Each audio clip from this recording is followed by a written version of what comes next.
You know, sometimes life gives you these moments. Moments that burn into your memory so deeply that you can almost hear the laughter, even years later. I still remember that day like it happened yesterday. The day I told her, my old friend Marlene, that I was going to start my own business. And the way she laughed. Not just a chuckle or a smirk, but that kind of laugh people use when they think you've lost your mind. I was 61 then, freshly retired from my job at the library, after almost 30 years. Most people thought I'd spend my days gardening or reading or watching daytime TV. And honestly, that sounded fine. For a while. But after a few months, the quiet became too loud. My days blurred together. My coffee got cold before I even noticed. And when I'd look at myself in the mirror, I didn't see the woman I used to be. The one who woke up with purpose. So one morning I woke up and said, enough. I decided to do something for myself. Something that wasn't about anyone else's timeline or opinion. I wanted to create something. Something small maybe, but mine. That's when I told Marlene my plan. We were sitting at our usual booth at the diner down on Maple Street. The one with the squeaky red seats and the smell of burnt toast in the air. I told her, I think I'm going to start a small candle business. Handmade, all natural, maybe some gift sets for the holidays. She stared at me for a second, then threw her head back and laughed. At your age? She said, shaking her head. Oh, honey, that's cute. But who's gonna buy candles from you? There's Amazon now. Etsy. You can't compete with that. Her words stung, not because she was cruel, but because part of me believed her. I smiled anyway, stirring my coffee to hide the trembling in my hands.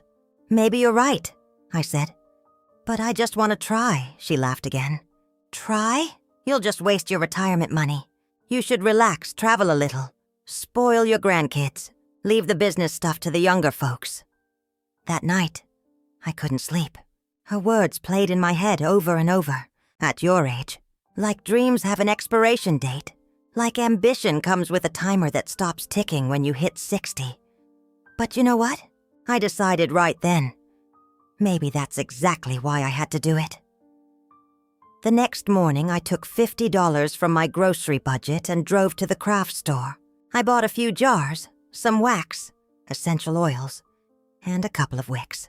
The girl at the counter smiled and said, Making gifts? I told her, no, I'm starting something. She looked surprised, but I could tell she believed me more than Marlene did. The first few batches were a disaster. My kitchen looked like a wax explosion. I burned one batch so bad, it smelled like scorched popcorn for a week. My daughter Beth stopped by one day and said, Mom, what on earth are you doing in here? I told her about my idea, expecting at least a smile. But she sighed and said, Mom, you worked your whole life. Why not just rest? No one's going to pay $20 for a candle. That's when I realized it wasn't just Marlene who doubted me. It was everyone. But sometimes when nobody believes in you, that's when your belief matters most. So I kept at it. I spent nights reading blogs about candle making, watching videos, learning about fragrances, wax types, labels, branding, all of it. I took notes like I was back in school, and slowly, I got better. One night, I lit one of my candles on the table, lavender and cedarwood, and the smell filled my little kitchen. It made me feel calm, proud even. I sent a few to my neighbors just as gifts. And the next day, 2 of them came by, asking if I had any more to sell. That's when it clicked. Maybe this wasn't just a hobby. Maybe I could actually do it. I came up with a name, Kindled Grace. It felt right. Because that's what I wanted the candles to represent. Grace that glows even after everything else has burned out. I made a simple Facebook page and posted some photos. The first week I sold 5 candles, then 10, then 20. I'll never forget that rush of seeing someone I didn't even know message me, saying, Your candle smells like my grandmother's garden. Thank you. That message brought tears to my eyes. because in that moment I realized I wasn't just selling candles. I was sharing memories, comfort, warmth. But just when things started to feel good, life had another way of testing me. Marlene invited me to her birthday dinner. At that same diner, she hadn't mentioned my little business once since I started it, even though she followed me on Facebook. I thought maybe she'd changed her mind. Maybe she'd seen my progress. At dinner, she was her usual self, loud, chatty, the kind of woman who had to make every story about her. And right in the middle of our meal, she said, "So, how's your candle thing going? You still playing shopkeeper?" The way she said playing made my stomach twist. Everyone at the table laughed. I smiled softly and said, "It's going well, actually. I've been selling out of every batch." She raised her eyebrows. "Oh, really? Well, that's cute. But you know, hobbies are good for keeping your mind busy at our age." I didn't say anything. I just nodded and sipped my water. But when I went home that night, I made a promise to myself. That was the last time I'd let anyone make me feel small for dreaming. I doubled down. I worked harder.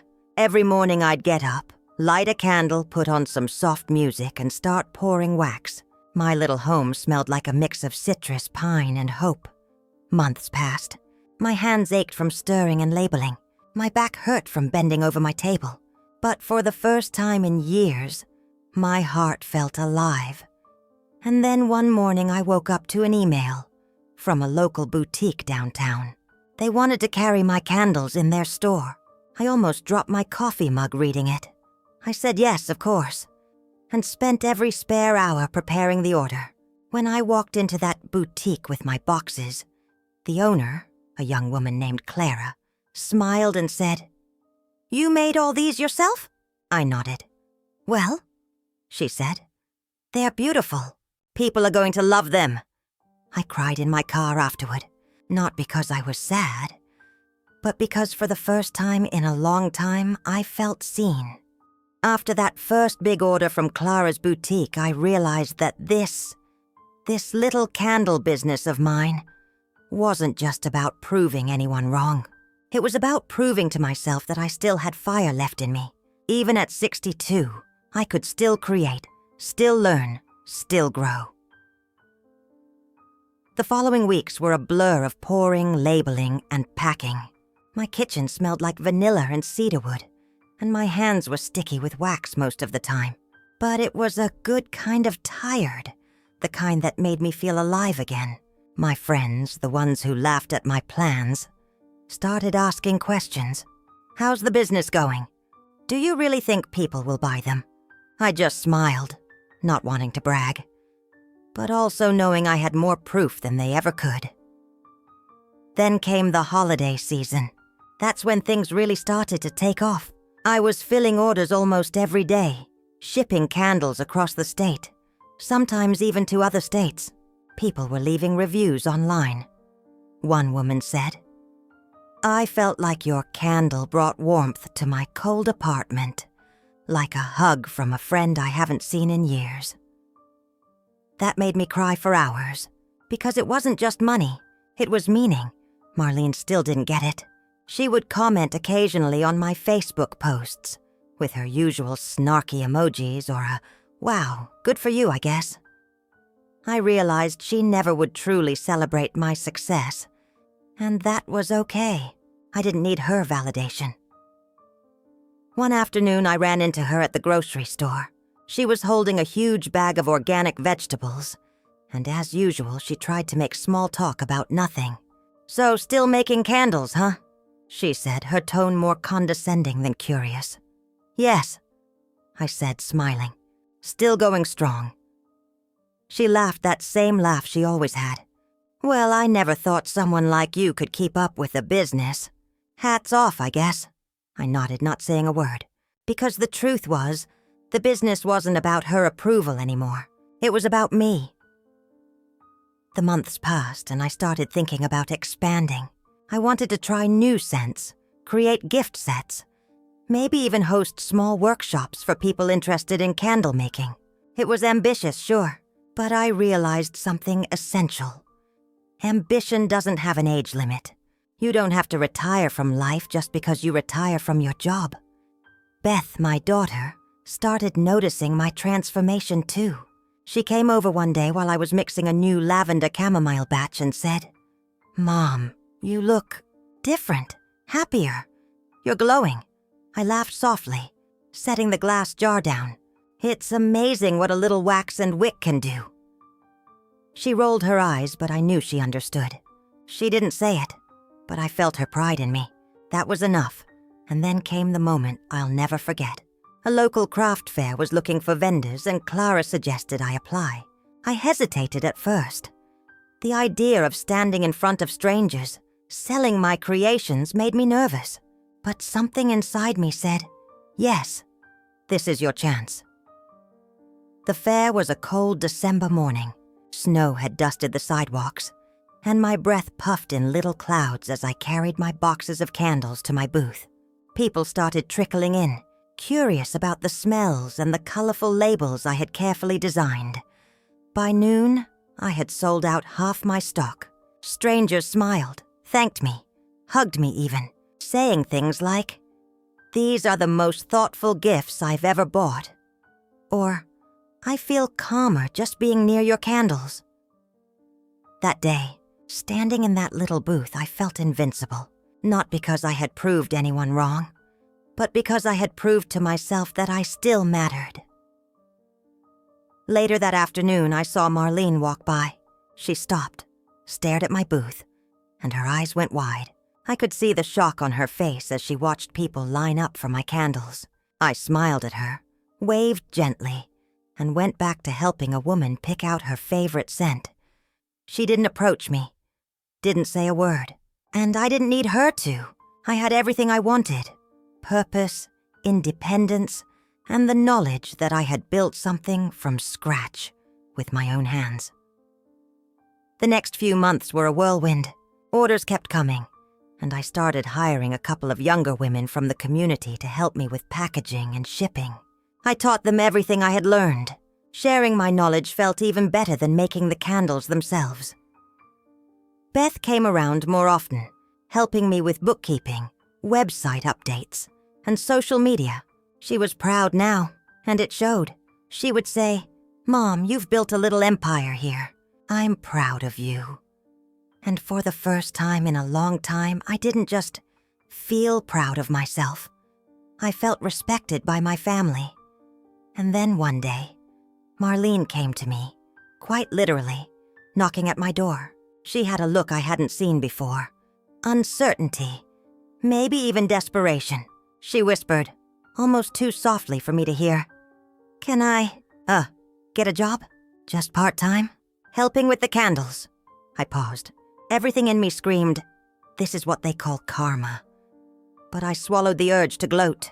Instead, I looked at her and said softly, "Marlene, I think you should try your own thing.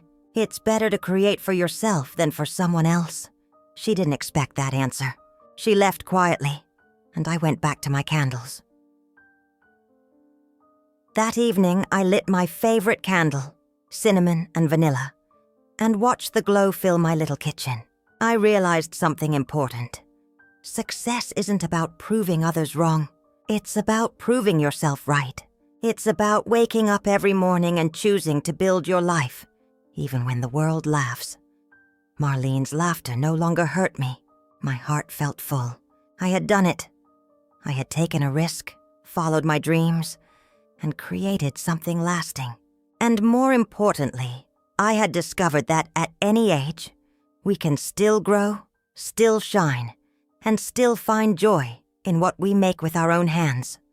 The months after the craft fair were some of the busiest of my life. Every morning I woke up early, not because I had to, but because I wanted to. The smell of fresh wax, the scent of essential oils filling my kitchen, the sound of Beth humming while labeling jars. It became my ritual. It was peaceful, purposeful, and for the first time in years, completely mine. Orders came in from across the state, and even a few from other states. People wrote me little notes along with their payments. "Your candles made my anniversary special." I gave one to my mother, She cried with joy. I feel calmer just having one burning in my living room. Those words meant more than any paycheck ever could. But with growth came challenges. I had to learn about inventory, shipping logistics, and even marketing. I had to figure out how to handle the demand without losing the personal touch that made my candles so special. Some nights I stayed up past midnight, making sure every label was straight, every wick centered, every scent perfect. My hands were sore, my back ached, but there was a deep satisfaction that kept me going. Beth became my partner in crime. She helped me with spreadsheets, social media posts, and customer messages. She would tease me gently, saying, "Mom, you're gonna break your back if you keep pouring all night." And I'd laugh, "I'll survive. I've survived worse." She was proud, and it showed in the way she would brag about my candles to her friends. It was different from Marlene or others who had laughed at me.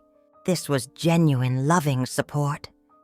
Then came the day I had been quietly dreading. A local boutique that I had always admired wanted to stock my candles.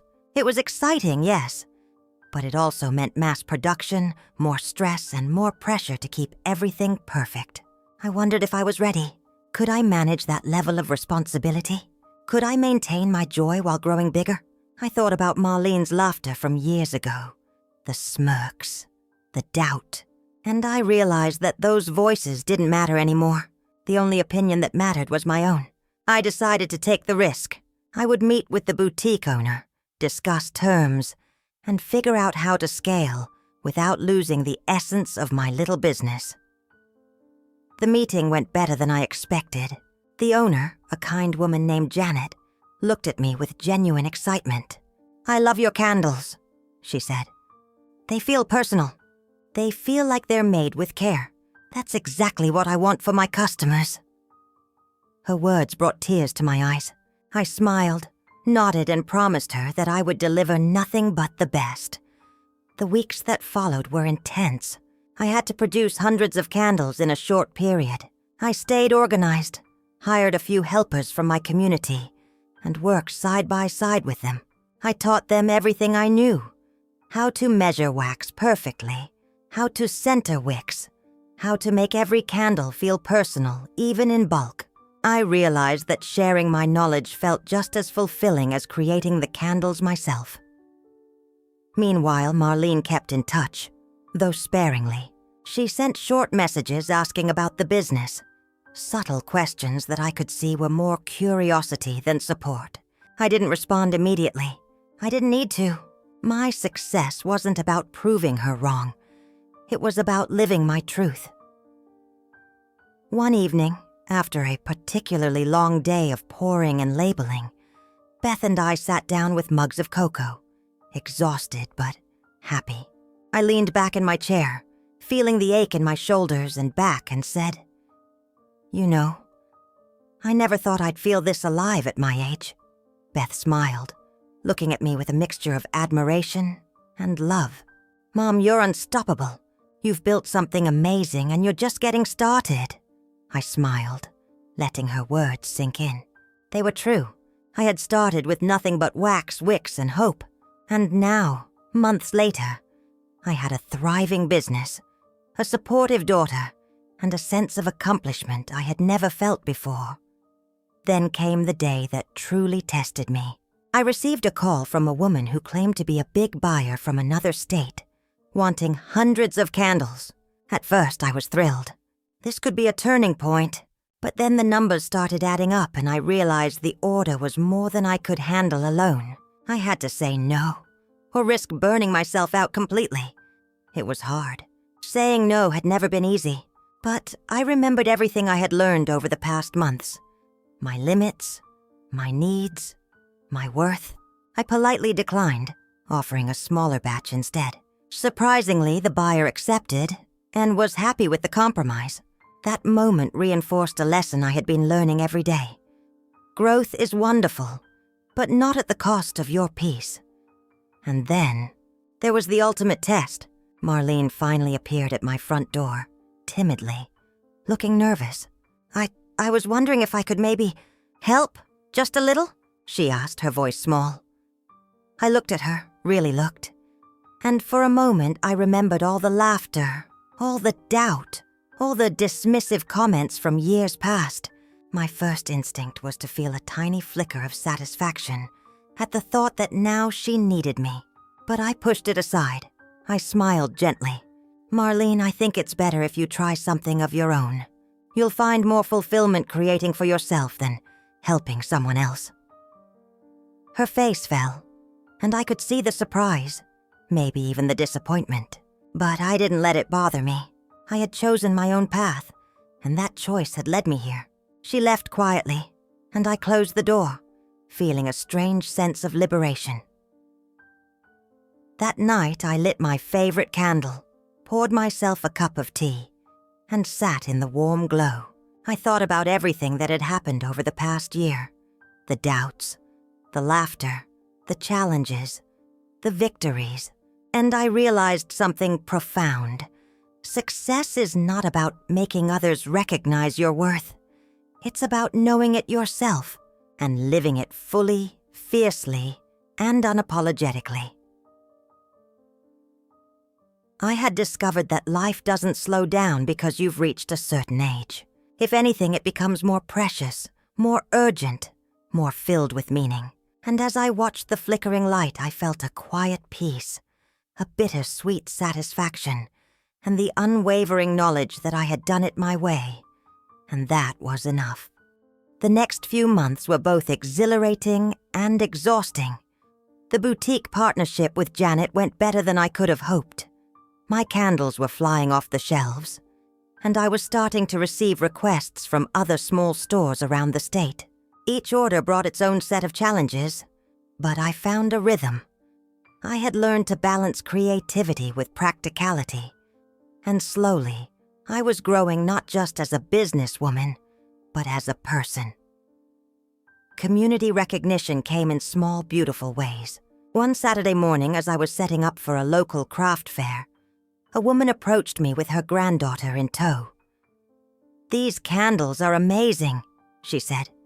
"I bought one last week, and my whole house smelled like home." My granddaughter loved it. I smiled, thanking her, and watched the little girl's eyes light up as she touched the labels, carefully feeling each jar.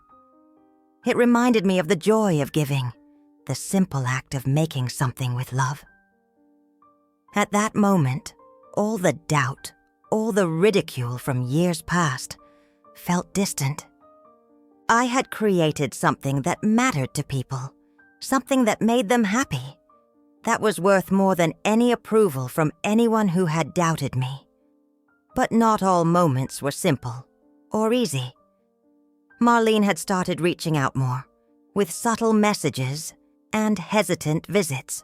She seemed different, quieter, almost unsure of herself.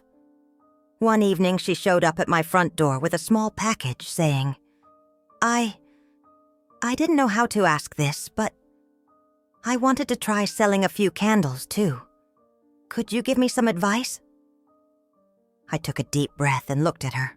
I could see the curiosity, maybe even the admiration hidden behind her uncertainty. For a moment, I felt a flicker of the old hurt, the laughter, the dismissals, the feeling of being underestimated. But that was a long time ago. I had learned that my peace and my accomplishments didn't need validation from anyone who had doubted me. "Of course," I said softly. "I'll help you, but only if you're ready to put in the work yourself. This isn't just about copying. It's about creating something that reflects you, just like I did." Her relief was palpable, and I felt a quiet satisfaction. Not because she had finally come asking for guidance, but because I was able to give it on my terms, without resentment, without needing to prove myself. As winter approached, I found myself reflecting more and more. I would sit by the window, watching the snow fall, and thinking about the years that had led me here. The years of doubt, of laughter at my expense, of underestimating my own abilities. I realized that all those moments, painful as they were, had shaped me. They had pushed me to persevere, to find my own strength, and to claim a life that I truly loved. Beth would often join me in these reflections, and our conversations were filled with warmth and laughter. "Mom, look how far you've come," she'd say, pointing at the boxes of candles stacked neatly for shipping. "Look at all these people who love what you do." I'd smile, letting the pride fill me, but also feeling the bittersweet truth of my journey. Success was sweet, but it was also lonely at times. I had achieved it on my own terms, but the past, the family that doubted me, the daughter who laughed, the moments of quiet exclusion, remained part of my story. And in some ways, it made the triumph taste even sweeter. Then came the day that truly brought everything full circle. I received an invitation to a local Women's Business Awards ceremony. I was nominated for Best Small Business Artisan in our community. The ceremony was simple, yet elegant. I walked in, holding my head high, and saw familiar faces from the community, other small business owners, and even a few new customers I had never met in person. When my name was called as the winner, I felt a rush of emotion that I had never experienced before. Applause echoed around me, and I could see the genuine admiration in people's eyes. For the first time in decades, I felt fully seen and recognized, not as a mother, a grandmother, or someone underestimated by her family, but as me, in all my resilience and strength. After the ceremony, Marlene approached me again. This time, she didn't hesitate or seem uncertain. "Mom," she said softly, I just wanted to say congratulations. You've really done something amazing. I see now that I underestimated you." I smiled, feeling a quiet warmth spread through me. "Thank you," I said, keeping my tone gentle. I didn't feel the need to bring up the past or the laughter. Recognition came in its own time, and I had found my peace long before she had. Back at home that evening, I lit my favorite candle, the one with the lavender and vanilla scent that always made me feel calm and centered. I sat with Beth, sipping tea and watching the flickering flame. I thought about the journey, the doubts, the laughter, the long nights, the early mornings, the moments of joy, and the moments of quiet heartache. I realized that life was a series of choices, and every choice I had made, big or small, had led me to this moment. I had chosen perseverance over despair, creativity over complacency, and self-worth over validation from others. And that, in the end, was the most rewarding achievement of all. Marlene may have laughed at me years ago, but now I had the last word in the sweetest, quietest way. My life was mine, fully lived, fully cherished, and entirely my own. And that, truly, was enough. The weeks after the awards ceremony were filled with a new rhythm, one that I had carved out for myself. My candle business continued to grow, and with it, my confidence, my sense of purpose, and my joy. I began receiving calls from local boutiques wanting to carry my candles, and I even started giving small workshops on how to make scented candles, sharing what I had learned. Every day, I reminded myself of how far I had come. It wasn't about recognition from those who had doubted me, though seeing Marlene's hesitant admiration from time to time was a quiet reassurance. It was about my own journey, my own resilience, and the choices I had made to honor myself. One morning, I woke up to find Beth already bustling around in the kitchen, preparing her famous pancakes. She smiled at me. "Mom, I've got a big day today, but I wanted to make sure we had breakfast together." We sat at the table, eating, laughing, and sharing stories. I realized how much these small, intimate moments mattered. The simple connection of family, even when it was imperfect, was precious. I had learned that happiness didn't always come from grand gestures or approval. Sometimes it came quietly, in moments like these, where I felt seen and loved exactly as I was. Later that afternoon, Marlene stopped by with a small bouquet of flowers. She didn't say much at first, just handed them to me and waited. I looked at her, expecting some awkward apology or a long explanation, but she simply said, I wanted to give you these. I see now that you're amazing, and I want to learn from you. I took the flowers, feeling a gentle warmth, and nodded. Thank you, I said softly. There was no anger in me anymore, no bitterness. The past was the past. What mattered was how I chose to live now, with dignity, love, and grace. That evening I sat by the window, candlelight flickering, tea steaming gently in my hands. I reflected on the years, the laughter at my expense, the underestimation, the quiet doubts that had nagged at me, and I realized that each of those moments had shaped me into the woman I was now, strong, self-reliant, and deeply proud of what I had built. I thought about the power of perseverance, how, even in the face of ridicule or doubt, choosing to believe in myself had changed everything. I didn't need anyone else's approval to know my worth. I had found peace within myself, and that was the most powerful feeling of all. Marlene's laughter from the past no longer echoed in my mind. Instead, it was replaced by the gentle hum of my candles burning, the warmth of my home, and the quiet pride I carried in my heart. I had proved to myself, not to anyone else, that I could overcome, create, and thrive.